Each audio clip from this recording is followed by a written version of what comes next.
Today, the Arizona Supreme Court ruled that Arizona's near-total abortion ban is enforceable and will go into effect in 14 days. The decision is causing reaction across the spectrum. The new standard actually comes from a law created in 1864, before Arizona was even a state. The law does allow abortions if it's necessary to save the life of the mother. However, there are no exceptions for rape or incest. The law would impose a minimum of 2 years prison time for abortion providers. We're joined by Cronkite News reporters Roxanne de la Rosa and Sydney Witte, who spoke to voices from both sides from the abortion argument. Roxanne de la Rosa is with us now in the newsroom. Roxanne, how are people who support abortion rights reacting to the court's decision? Some people, including the governor, were visibly emotional, and their plan is to fight back. Arizona officials and pro-abortion advocates were shocked on the decision to nearly ban all abortions across the state.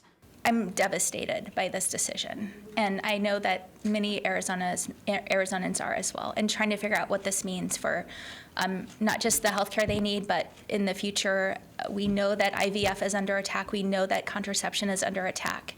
The only exception to the new law is when the life of the mother is in danger. The law leaves no exceptions for rape or incest. A state senator who previously had an abortion also expressed disappointment with the ruling. Abortion bans are hurtful to our families, to our communities, and to individuals all across the state and all across the country. Does that mean that we can't have a more complex conversation about what abortion care looks like at different stages during pregnancy? No, we can have a more complex discussion about that.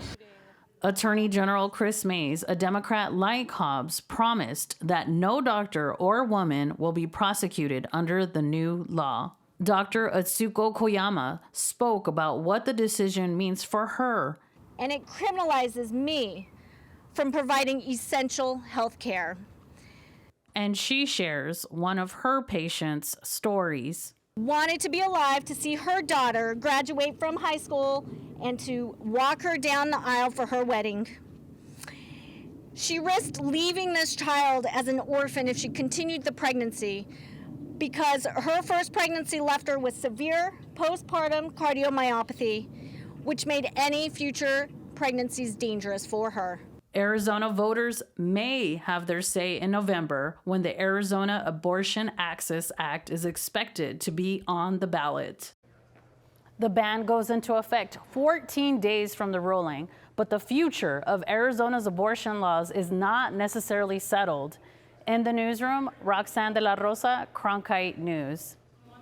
The Supreme Court also overturned a December 2022 appeals court decision that previously stated doctors couldn't be prosecuted under the pre-statehood abortion ban. On the other hand, many people applauded today's ruling. Yes, they did. They say it will save lives, and as Sydney Witte found out, they believe this change will help women and children overall. Sydney Witte joins us from outside Arizona's Supreme Court. That's right. Many supporters of today's ruling believe that the previous lower court ruling was a misinterpretation of laws and did not protect unborn children. The core of the 1864 law that was reinstated today outlines a sentence of 2 to 5 years in prison for doctors or anyone else who assists in an abortion. Supporters of today's ruling were happy to see the change back to earlier restrictions. We are incredibly grateful for the Arizona Supreme Court's ruling today. A tremendous victory for unborn children and their mothers. The lower court's ruling misinterpreted state law to allow abortion in circumstances where the Arizona legislature did not allow it. Some supporters feel the change is what Arizonans want. Supporters of today's rulings contend that the 1864 law was in effect until the Roe v. Wade Supreme Court decision in 1973, which made abortion legal in the United States. Well, this is not so far in the past. Please note that the law was in effect on January 22nd, 1973, when Roe v. Wade was issued. The only reason why it was not enforceable was because of Roe. With Roe overturned, it made this law enforceable again. The legislature never repealed it. Supporters like Harold said they will continue to fight and argue against any challenges to today's ruling. At the Arizona Supreme Court, Sydney Witte, Cronkite News.